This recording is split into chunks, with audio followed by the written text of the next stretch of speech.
Така сме намерим.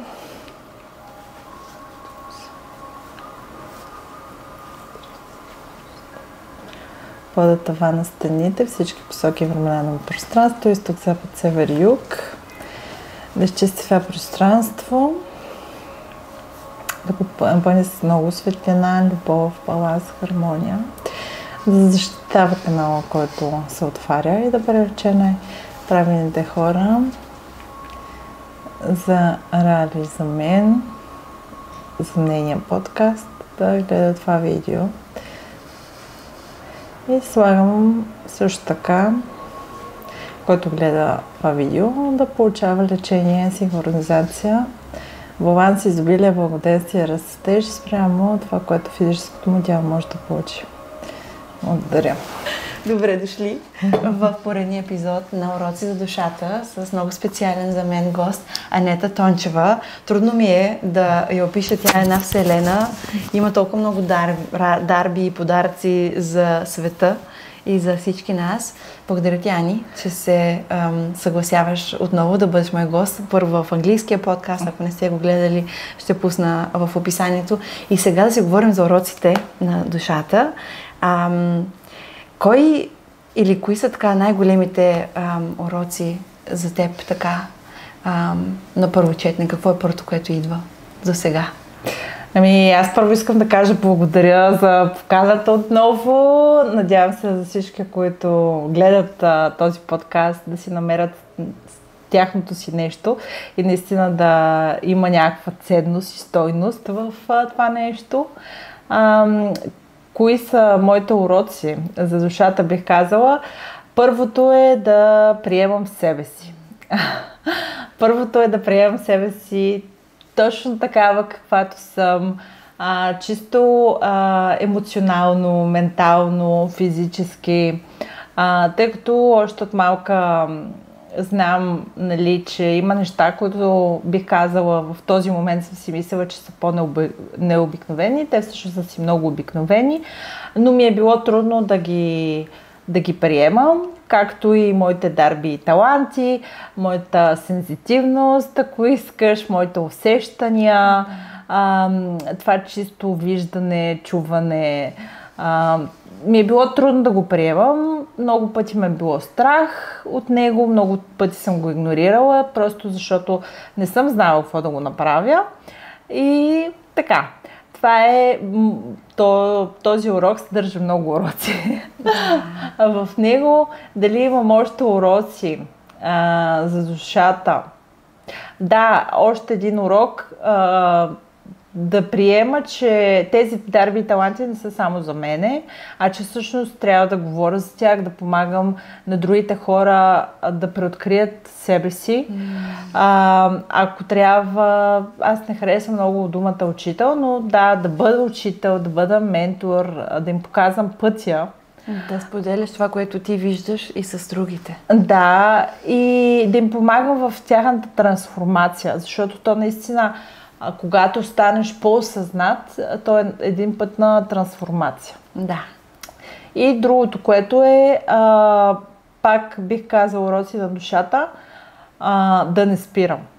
Защото когато ти го осъзнаеш това цялото нещо, идва моменти, които ти е много лесно, моменти, които ти е много трудно, моменти, които има застой и ти примерно си казваш, за какво ги правят всичките тези неща, нямат резултат, има една фрустрация, особено когато започнеш да работиш с хората. Искаш им се, нали, да разбират по-бързо, искаш им се по-бързо, нали, да се качваме към по-високи вибрации, но в крайна сметка ето още един урок, да осъзнае, че всеки е на своя път и където и да се намира е добре за него. По най-правилния начин и всичко е за добро. Отново приемането. Да, приемането. На себе си, на обстоятелствата, на нещата такива. На това каквото се случва, да. И то по-скоро в моят случай, понеже, нали, той е от самия ми архетип, зоди и така нататък, аз не мога да кажа, нали, че имам някакво его, както хората го обясняват, а по-скоро да бъдеш смирен. Да бъдеш смирен, защото някой път, когато се случват неща с тебе или с най-близките, тогава бих казала, че е най-силно да проявиш тази смиреност и да оставиш всичко да се развие по най-правилния начин, без да си обвързан с резултата или да управляваш и да се опитваш да слагаш контрол. Това също ми изисква определена работа, за да мога да стигна до това ниво. Защото когато е за близките, вече нещата се отразяват по друг начин. Да. Това да приемаме означава ли, че нищо не трябва да променяме? Всичко е такова, каквото трябва да бъде в правилния и точния момент, защото всичко е тук и сега. Понякога ти няма да промениш нищо ти съзнателно, обаче то така ли иначе всичко се променя. Така че аз тук винаги казвам, по-добре да правим нашите избори осъзнато, защото то така ли иначе ще се промени, но поне осъзнато да участваме в нашите избори. Вау! Точно така, значи все пак имаме в някаква степен, не контрол, но възможност да навигираме нещата, които ни се случват до някъде. То не само имаме контрол, в смисъл, то целият контрол е в нас. Защото, ние имаме някаква карма, както казват, хората така наричат карма, имаме някакъв предопределен път или избор на душата, обаче ние във всеки един момент имаме избор дали да направим нещо или да не го направим по същия начин. И ако си мислите, че всичко зависи от държавата, от някой друг, от това, че примерно вие сте в тази ситуация, защото е създадена от нещо друго, не, напротив, е добре да приемем цялата отговорност, защото всяка една минута всичко зависи от нас. И от нашите избори, и по начин, по който ги приемаме нещата и нашите следващи действия. Действията също. Да. Действията също. Кога знаем, че това, което правим е в синхрон с това, което наистина сме и искаме? В повечето пъти, когато сме в синхрон, ние не само се чувстваме добре, в смисъл такъв, че изборите, които правим с повече лекота, т.е. нямам някаква психосоматика в тялото, някакви неразположения. Нали, знаете някой път как ви стяга корема или главата, или ти примерно не искаш да ходиш в дадена посока. Енергията просто не иска. Да, ниска енергия също. Също така почвате да получавате разни знаци, почвате да получавате синхроничност, дежавюта, знаци, примерно 11, 11, 12, 12, някой ви се обажда и ви каза някакви неща или ги прочитате, свързани с темата, в която е нужно да направите самия избор. И така знаете, че сте на правилния път, защото всичко се потвърждава от много места. И вече ако се потвърди от 3 места, са какво повече от потвърждение. Абсолютно. Как ти преди малко спомена за вибрацията, какви са така основните методи, за да вдигнем вибрацията, в която сме? Един от методите, който действа безотказно на всички, е просто да правите нещата с удоволствие. Във всеки един момент, защото когато вие правите нещата с удоволствие, с лекота, вибрацията е много висока. Един радостен и щастлив човек, той има много висока вибрация, когато изпитва любов е много висока вибрация, така че всяко едно нещо, което ви доставя удоволствие и душевно удоволствие, то ви вдига вибрацията. Така че във всеки един момент правете поне нещо много малко, което ви носи огромно удоволствие. И така, с желанието и с удоволствие, с любовта, ни се дига вибрацията и по този начин ние привличаме същата вибрация към себе си, нали? Да, привличаме повече позитивни, така наречените позитивни неща, хора, ситуации, събития, защото ние просто се качваме на едно ниво, в което просто потока е по-бърз. Всичко се проявява ето така супер бързо и по този начин е най-лесно, бих казала, да си следите мислите, чувствата, емоциите, да бъдете в блаженство, да бъдете повече в това позитивното. което хората наричат. По-нататък ще кажем защо няма позитивно и негативно. Това е просто едно обяснение от нас хората. Да. Едно осъждане за нещата, какви са. Да, защото спрямо нашите избори нещо може да се отрази позитивно или негативно, обаче на духовно ниво бих казала всичко опитност. Тоест всичко е за добро. Да. Така или иначе всяко премеждие, всеки урок, всяко предизвикателство в крайна сметка е за добро. То е за добро, да. Обаче в тези моменти, когато сме точно вътре в урагана, когато всичко се върти около нас и не виждаме изход, как да излезем тогава? Как да вигнем тогава вибрацията? Тогава първо е добре да осъзнаем, че ние сме в това състояние. Защото много често хората живеят целия си живот в това състояние и даже те изобщо не разбират, че всъщност са били в това състояние. Първо е добре да имаме тази осъзнатост и второ, това е желание ние да не сме в това състояние. Защото тук много често хората са жертви и те съзнателно или несъзнателно им харесва да бъдат в това състояние. Защо? Защото са свикнали? Защото абсолютно всяка една жертва има скрита изгода. Зад това нещо има скрита изгода. Сега, някой примерно може да каже, как може на мен да ми харесва да се оплаквам? Защото ти като се оплакваш, ще дойде твоя приятелка, ще дойдат роднините ти, ще дойде приятелът ти, ще каже какво ти се е случило.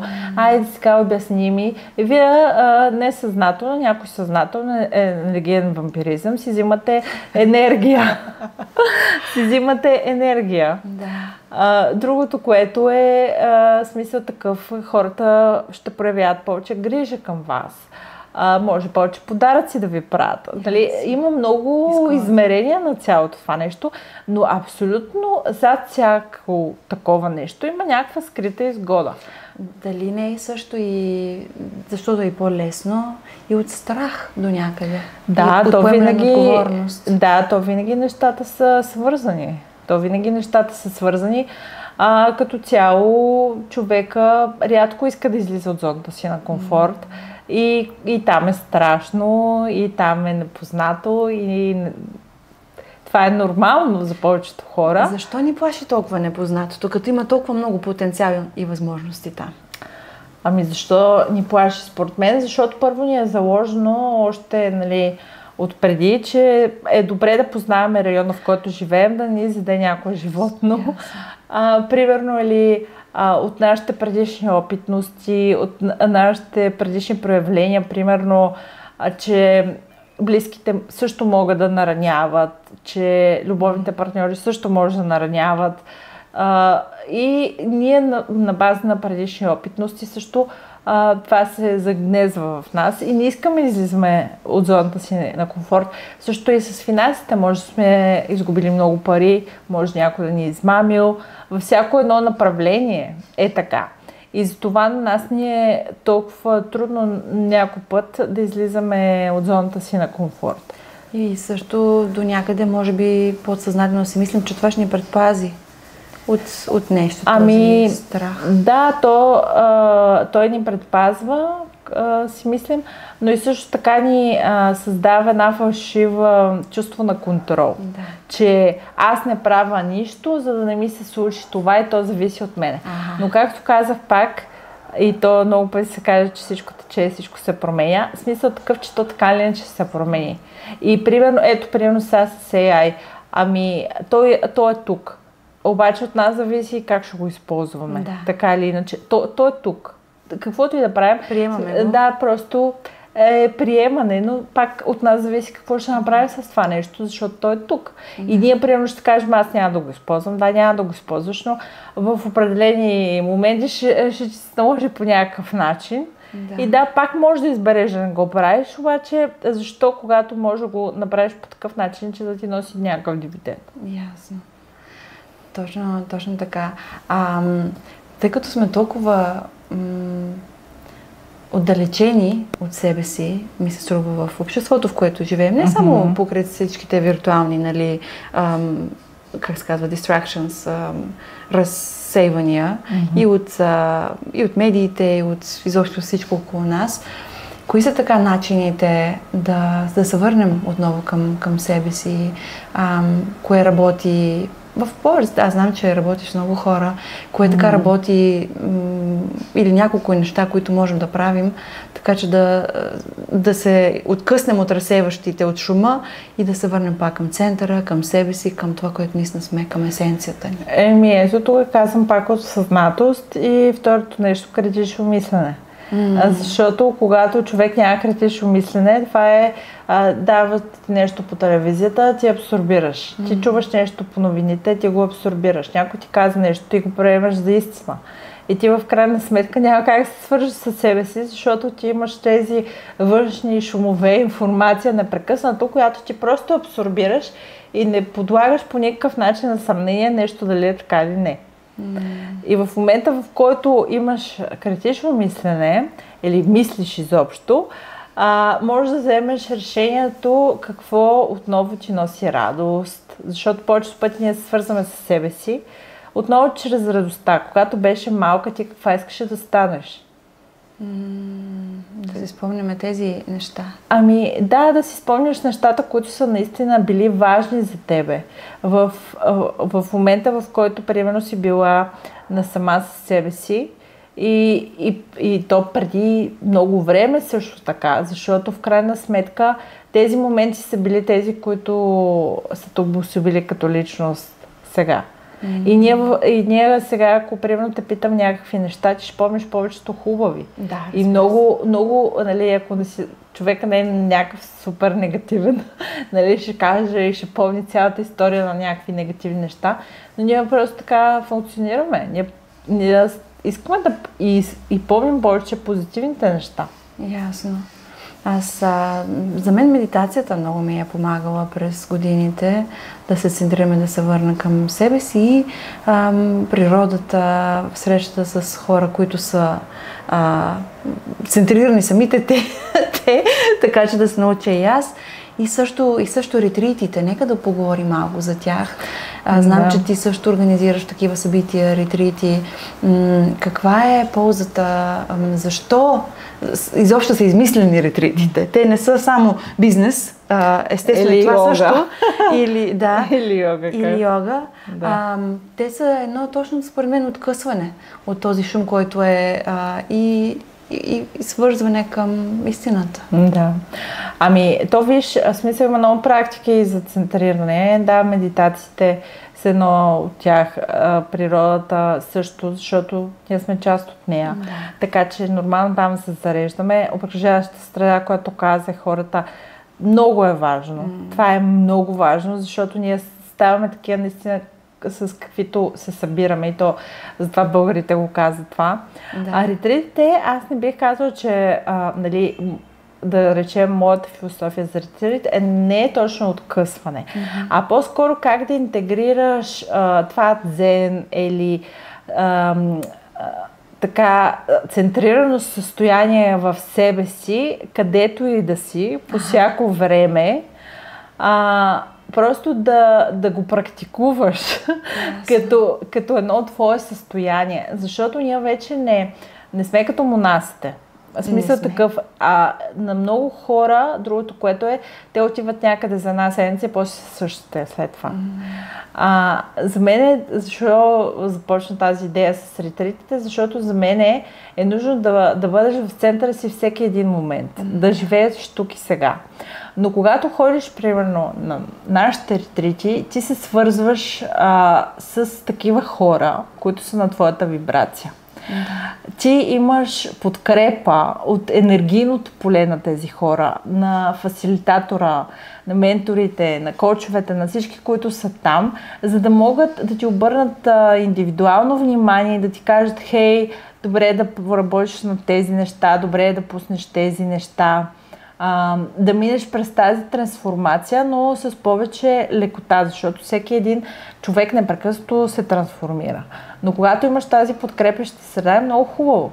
И в същото време ние ги правим в някакви вдъхновяващи места, които са част от нашето ежедневие. Примерно хубави хотели, ресорти, круизни кораби, на места, които вдъхновяват и в същото време подкрепят целият трансформационен процес.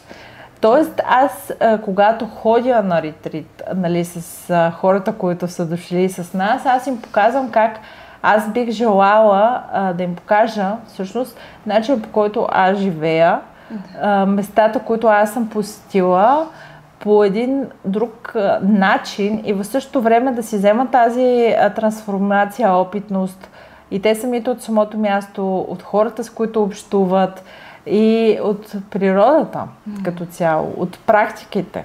И след това да го интегрира това в ежедневието, така че... Да, и след това всичко това да не бъде само един моментен допамин за 7 дена. То е стало, много сме щастливи, много сме дзени, балансирани и хармонизирани. Защото много често, в смисъл хората, нали, това тук пак наблягам, че когато ходиш по тези ретрити, много често и плачеш, много често пускаш бокажи, но поне го правиш, нали, осъзнато и нали, не някакъв рев в истерия, ама да се чудиш защо ревееш, както беше споменала. Както за моята иласка история и преживява. Да, в смисъл такъв, че се прави по да речем модерен начин, интегрирано в ежедневието на нормалния човек, който работи, което също е много важно, защото младите те се молят, имат практики и така, но те не работят, те нямат този начин на живот като нас. Да. И е нужно да има синхронизация с това нещо, с условията на средата. Да. И също в контакт с изобилието, за да може и да привлечем още повече. Ами да, но ние привличаме изобилие винаги и благодействие, когато сме центрирани. И когато знаем какво искаме, имаме ясни цели и намерения към нас самите, към Вселената. Имаме отговорност за това, което ни се дава, защото изобилието е една отговорност. Колкото повече ти се дава, толкова по-голяма отговорност имаш и към себе си, и към другите. И в същото време, нали, нещата, които ги искаш да ги даряваш на хората, т.е. дарби, таланти, финанси или там каквото си искаш, нали, трябва да се добре да се споделят. С теб можем да си говорим с часове, но нека да запазим следващите моменти за други епизоди и да си говорим и за сигнали, да си говорим и за духове, да си говорим за всички неща, които виждаш и за усещаш, за калибриране на менструалния цикъл. Предстои да си говорим много. За всякакви неща, за чудесата. Всъщност Aura Lux, от какво ни вдъхнови Aura Lux или като бранд, защо го измислихме? Защото Aura, нали, Aura е нашето енергийно поле. И лукс означава светлина. Тоест светлината в нашето енергийно поле. Това е една холистична платформа, която обединява цялостния начин на живот. На модерния човек, който иска повече изобилие, благодействие и растеж в живота. Защото всичко е хармония, баланс, древни знания, умения, древни практики. И с това всички продукти, които ние желаем така да направим, т.е. дрехи, тениски, амулети, да, аксесуари, свещи, те имат енергиен отпечатък, те са енергийно заредени от мен, с радиестезия. Те носят енергия. Това не е само един предмет, то ти носи определена енергия и чистота в дома. И отделно всичките услуги, които предлагаме, т.е. като ретрити, като констелации, като енергийни практики. Консултации също. Консултации, да. Феншуй, нали, хармонизация на дома. Всичко това е направено така, че наистина да хармонизира, балансира дом, пространство, самия човек, който ги употребява тези продукти или наши услуги, за да може да живее в хармония и синхронизация с изобилието. Да. Това е главната цел. Да сме в една фреквенция, в една чистота, благодаря. Да. Чистота с полето и с всичко. Да, защото в крайна сметка, става. ако питаш един човек, всеки ще ти каже, че той иска изобилие, финанси, да бъде щастлив. Любов. А това може да стане само когато е на висока вибрация. А всяко едно нещо, което правим в нашия си живот, дали от нас самите или окръжаващата среда, то ни влияе. Да. И затова, когато сме в хармония, ние получаваме всичко и по много. Да. И за констелациите също ми е много любопитно. Аз също смятам, че са много важна част от цялото ни развитие. Един така метод, който много логично намества парченцата. Какво ще кажеш ти за кога имаме нужда? Кога знаем, че имаме нужда от една семейна констелация?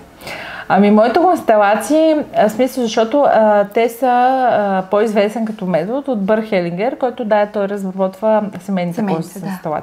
Моите констелации аз ги наричам енергийни констелации, защото аз ползвам принципи, които са от Бър Хелингер, но в същото време аз пускам допълнителна енергия, тъй като знаеш, съм и енергиен мастер,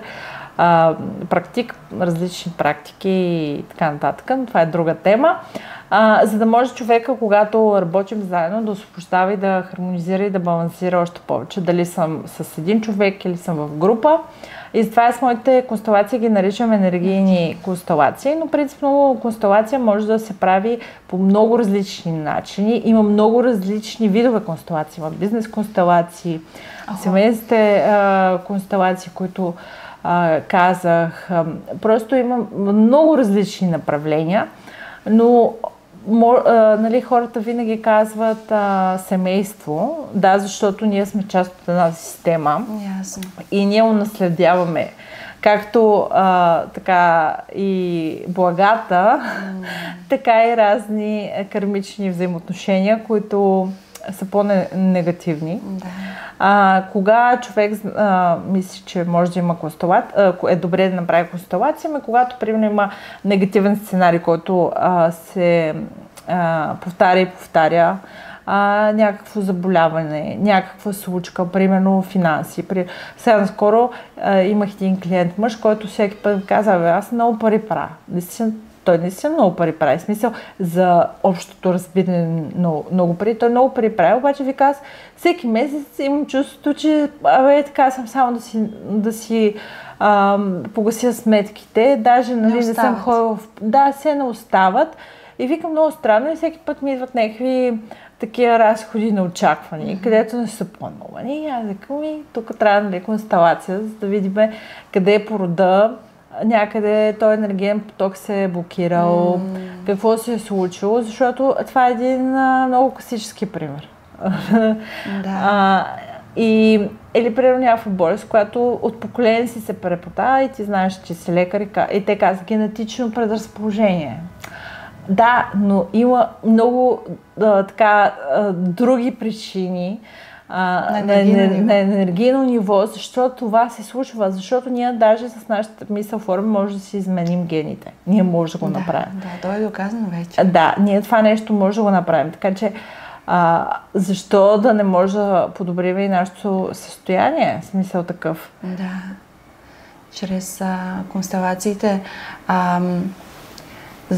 специално за енергията, енергийните практики и ти спомена си енергиен практик и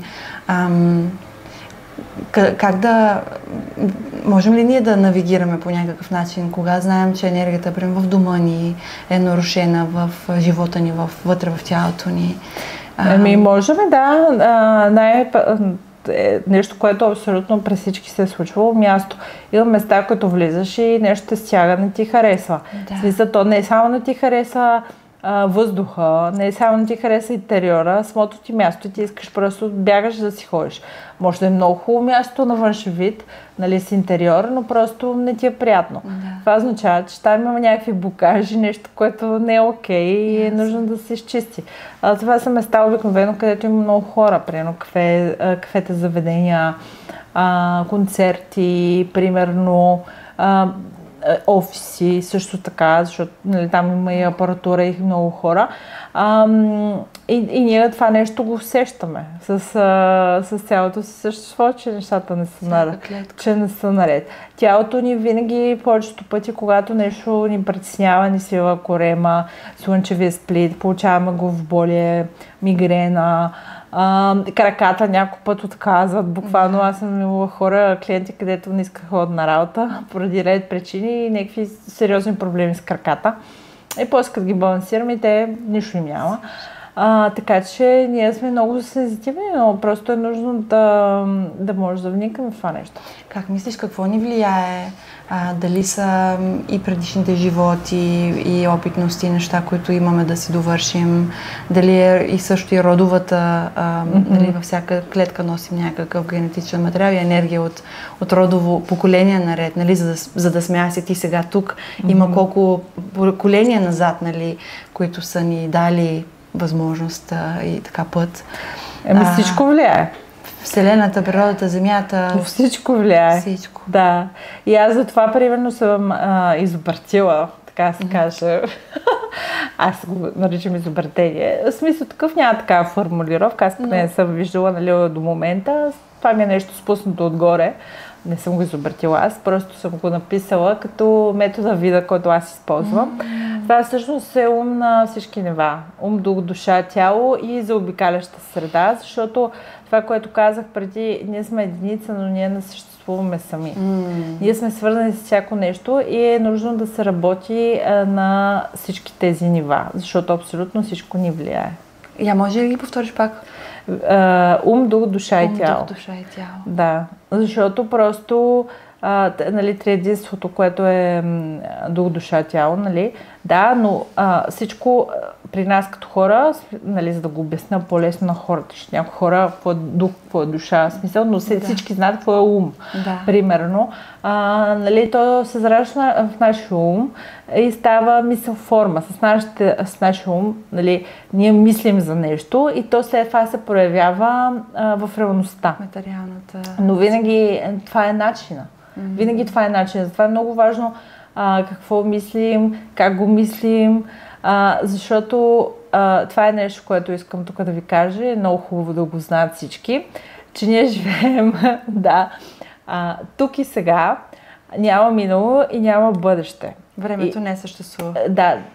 Да, то не съществува, то съществува, но не по начин, по който но не по начин, по който хората го разбират. И какво се случва? Във всеки един момент ти имаш абсолютно всички варианти на една ситуация да се прояви по позитивния и по негативния начин. Тоест с позитивен резултат или не. Примерно, искаш да си купиш апартамент, не знам, защо някой, нали, иска да си купуват апартамент, това ми идва. И пак за пример, ти имаш варианта, примерно, ако ще теглиш кредити, да се одобри и да не се одобри. Нали? Да. И ти ще кажеш, не зависи от мене. Не, напротив, зависи от тебе, защото ти ако си фокусираш емоциите, мислите, чувствата към това, че кредитът ти е одобрен, в смисъл, то ще бъде одобрен. Така че внимавайте на къде си насочвате енергията, защото където ви е фокусът, там е. И не само мисъл, чувство, а и емоция. Защото по този начин с действието след това всичко се проявява. Мисъл, чувство, намерение и действие. Или обратно, намерение, мисъл, чувство, действие. На Земята действаме. Да. Нали, ако искате нещо да се случи, е нужно действие, физическо действие. Работят ли афирмациите? Да, когато има действие. Когато има действие, емоции, всичко вътре. Да, защото примерно аз мога да си казвам, много съм красива. Примерно, нали, за любов към себе си. Примерно, не се харесвам. Много хора не се харесват, ти знаеш. Да, и примерно ставаш, аз съм много красива. Окей, обаче аз трябва да си докажа, аз съм много красива, но да си докажа, че аз съм красива. Тоест аз как ще си докажа, че съм красива? Примерно ще си сложа маска на косата, може нещо да направя, което е загрижа към мен и така нататък. И да, тогава ще започна да виждам повече доказателства. Много ми е красива душата. Нали, знаеш, ако хора казват много красива душа има. Защото те усещат енергията на това нещо. Тоест, той човек как те кара да се случва, да се чувстваш с него. Но тук е важно да има действие за доказателство. Затова афирмациите действат, но те започват да действат, когато вече ти го приемаш за истина, за себе си, за вяра. Нали, тук говорим, защото в началото много хора не вярват, но те го говорят механично. Нали казваш fake it until we make it, смисъл. Така обаче без доказателство няма как и действие. То в крайна сметка е така, но fake until we make, но те в крайна сметка вярват, че те ще го направят. Разбираш ли? Те го вярват, но те знаят, че още не са там. Тоест намерението го има, така или иначе? Да, те го имат, но това е все едно. Аз, примерно, нали, искам да съм милионер, примерно. Казвам, и аз, примерно, ще кажа, аз не съм милионер все още. Смисъл такъв. Че аз обаче имам цялата вяра, че това се случва, защото няма бъдеще и то се случва. Как работи това? На друго измерение или някъде в квантум полето? Да, ето точно това е, че всичко е тук и сега и тези вероятности съществуват в този момент. Просто трябва едно определено време, ако нали си бърз манифестор. Като теб ти си имаш принтер за желания, аз знам. Да, смисъл такъв. Просто в момента, в който насочиш фокуса, нещата се случват. Да. Разбираш ли? И най-лесно, как давам пример аз на хората да започнат. Не с някакви супер сложни, големи неща. Вижте доказателството първо. Как става това нещо? Примерно, давам пример за магазина. Всеки ходи в магазина. Да. И виждаш една огромна опашка. Нали? Защото повечето пъти има много опашки. И виждаш една каса, примерно, как е затворена и си казваш просто, искам сега да отида в тази каса и да си дам нещата и да не чакам, примерно. И идва една жена, това ми се случи днес с тебе, защото закъснявах. Закъснявах, но точно това ми се случи, имаше много хора и следващата каса се отвори точно за секунди, викам, трябва да някакъв вариант, аз не мога да чакам тук 5 колички пълни с някакви неща. И дойде едно момиче и заповядайте тук. И то се случи. Паркомясто. Да, за паркомясто, примерно, също. Да. Нали, но трябва емоционално, ментално смисъл, вие вече да сте го изживяли, че това се случва. Смисъл да го видиш, да го усетиш. Да усетиш, че се случва пред теб. Да, но и те хората викат не става. Не става, когато има условия. Това също е много важно. В смисъл, тук примера с къде го давам непрекъснато и няма да спра, защото е много лесен. В пустинята няма кораби. Този кораб върви по водата. Няма как да влезе в пустинята. Нали? И е важно, просто е важно да имате необходимото условие за цялото нещо. И другото, което е добре да си представяте неща, които вие знаете как изглеждат. Това също е много важно, защото много хора, пак давам тук пример с парите, защото всички искат да са милионери. Обаче ти, ако нямаш усещането, чувството, ти не знаеш този милион как изглежда. На тебе вибрационно ти е трудно да отидеш на тази вибрация. В смисъл такъв. По-добре започни с това да видиш, нали, най-малкото по телевизията, или не по телевизията, защото това е друга тема, но повечето, защото гледат телевизия за това. Но виж в интернет как изглежда 1 милион, примерно, да го видиш. Нали, пък и какъв е евро, лева или какво е? Примерно 100 хиляди, 500 хиляди. Да, това също е вариант, но в момента, в който влезеш в тази вибрация, всичко се случва лесно. За по-малко, по-скоро е, за да имаш доказателства. Тоест, да не почнете с милионите, а да почнете с паркоместата. Да. Примерно много често на мен ми се случва, не искам да се видя. Примерно казала съм с някой, искам да се видиме. И аз в този момент наистина съм имала най-чисте намерение, че този човек ще искам да го видя. Но примерно става сутринта и примерно нещо се случва и не искам да се виждам с този човек. И просто визуализирам как този човек ми се обажда. Нещо е изникнало. Да, нещо е изникнало и този човек ми се обажда и няма днеска се... Да, викам, добре, супер, нали? И нали, приятелите ми повечето пъти те това много добре го знаят, и аз на тях нямам никакъв проблем да ми се обади, да ми каже, няма да се виждаме. Но говоря някакви такива по-важни бизнес срещи, нещо, което, нали, е по нормалния начин не е толкова да го откажеш. Трудно или не, че трудно, но не ти се занимава да го отказваш. По-добре по този начин в този случай.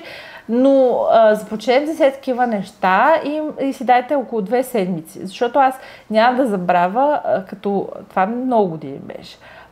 Нещата, които първо манифестирах, бяха две немски овчарки, една от друга. Защото на два пъти го направих. 2 немски овчарки, една от друга и мъже с жълти тениски. Да, високи мъже в Испания с жълти тениски. Това, нали, 2 манифестации. Нали, първо мисля, че бяха мъжете, защото жълта тениска мъжете не носят много. То не е само един, а поне 3 да видя в един и същи ден в някаква последова и да са високи. В Испания мъжете не са високи. Човек, тогава не знам какво беше някакъв празник на Каталуния или не знам какво беше. Обаче тениските им бяха жълти на всичките. И аз викам, тая, нали, манифестация, смисъл, тогава. И после другото бяха 2 немски овчарки, защото тук, нали, една да видиш, окей, ама 2 заедно, смисъл по-трудно. И се разхождам аз на мажуик и на една пейка 2 немски овчарки. Това беше прино, аз си го казвам същия ден и веднага, нали, ги видях. И така. Но да си дадем все пак 2 седмици, ако нещо искаме. За тези неща, отначало, за да може да си повярваш, защото примерно на един, като не му стане нещо един ден, той се отказва. Ако нещо, но дълго време сме го искали и то не се случва. Може би не е за нас или не сме... И тук само искам нещо да кажа, че когато знаете, че почват нещата ви се случват, имате знаци. Може да видите те високи мъже, в моят случай, нали, някъде в YouTube. Или на картинка, или на билборд, но смисъл по някакъв начин вървиш натам. Нали? Но е нужно да ги видиш така, както ти си го измислил в главата. За да знаеш, че действаш на 100%.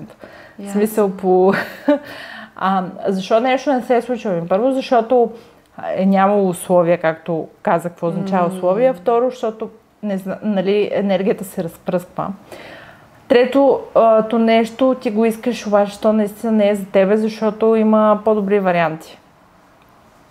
И четвъртия не знаеш какво правиш, реално. В смисъл, искаш днеска това, искаш днеска това и енергия на там, енергия на сам не става. Ясно. По-трудно става, то пак може да стане. Ако нещо е наистина за тебе, то ще намери, дали отляво, дали отдясно, пак ще намери. Но ако искаш, нали, да проявяваш осъзнато, трябва фокус на енергия. Кога да се откажем? Когато го усетиш, че трябва да се откажеш. В смисъл, то си е много вътрешно чувство от това нещо. Но не да се откажеш, защото е било трудно, а просто да си кажеш, ето, смисъл такъв... Аз опитах всичко, но и ти усещаш едно смирение. Не от гняв. Разбираш, не е писна вече. Просто го пускаш. Не искам, не искам. Не. Окей, не. На мене, примерно, в магазина, какво ми се беше случило, това ми се случва вчера. Поръчам си аз някакви неща, нали, съм си ги взела, защото аз ходя с така чанта с, нали, магазина. И съм взела там хумус, някакви такива работи, обаче по 2. Просто защото, нали, така ми трябваха. И какво се случва? 3 от тях на касата имаше едно друго момче и то просто ги е прибрало с него. В смисъл, аз не си ги платя и така. И аз обаче, защото изобщо не гледам, нали, какво идва и си го слагам и такова. Обаче по едно време гледам, че те неща ги няма. И викам на касата, викам, нали, си имаш още. Гледа тук държат, няма, гледам в бележката. Викам, ето виж. И аз в този момент се усещам, че това момче най-вероятно ги е взело. Обаче, в смисъл, аз по никакъв начин не реагирам, разбираш, в смисъл, аз викам, явно така трябва да стане. Само трябва ли повече, разбираш, аз нямам никаква мисъл, емоция и той само 2 крачки, както го казвам. Това и той се върна и вика, извиняйте, взел съм ви вашата реша и се върна и ми ги даде. Обаче, Това е Прие го веднага, че това се случило. Това е. Това е. Смисъл. Това е. Да се ядосваш и да не се ядосваш, Ама то няма смисъл да се ядосваш. Но аз ви давам един пример с нещо елементарно. Си представете нещо по-голямо, което много пъти, много големи неща са ми се случили. Но в момента, в който го пуснеш това със смирение, нещата се балансират, идва нещо по-добро или се връща към тебе това, което е за тебе. Това ли е разковничето? Смирението? Аз бих казала, че смирението много помага. Осъзнато смирение, прошка и благодарност. Любов. Да, любов, защото това са такива чувства, които балансират и хармонизират. А когато ние сме балансирани и хармонизирани, ние сме в този поток. Тоест, ние получаваме най-доброто за нас. Да, и всъщност не прощавайте заради другите, прощайте първо заради себе си, да. Абсолютно. Това е най-важно, за да можеш да пуснеш тази емоция да се хармонизира. Ниските емоции са ниски вибрации, после няма как да ви се случат бързо нещата. Да. О, това е много хубав завършък. Да, прощавайте за себе си, не за другите. Да, и благодарете, защото колкото сте по-благодарни, толкова повече ви се дава. Това е много важно. Да започваме деня с благодарност. Да, защото когато оценяваш това, което имаш, а ние имаме много неща, повярвайте, то изпращаме благодарност към Вселената на достиг. Тоест аз имам. Аз го имам това нещо. Да. И тя ти дава още от него или още повече от подобно на него. Защото ти кажеш благодаря ти, мен това ми харесва, аз съм в изобилие, аз съм в благодарност, аз съм в радост, щастие, това е висока вибрация. И те ти казват, окей, ето ти още тогава. И аз съм много благодарна за теб, за всичко споделено, за времето, за енергията ти, за това, че си и че го сподели с нас. Много ти благодаря. И аз много ти благодаря. Надявам се пак да се видиме, да е било полезно за всички. Благодаря на всички, които ни гледат. И до скоро. Ще оставя всички тези контакти долу за всеки, който желая да се доближи до теб и до твоята магия и изобщо енергия. Благодаря ти много. И аз благодаря.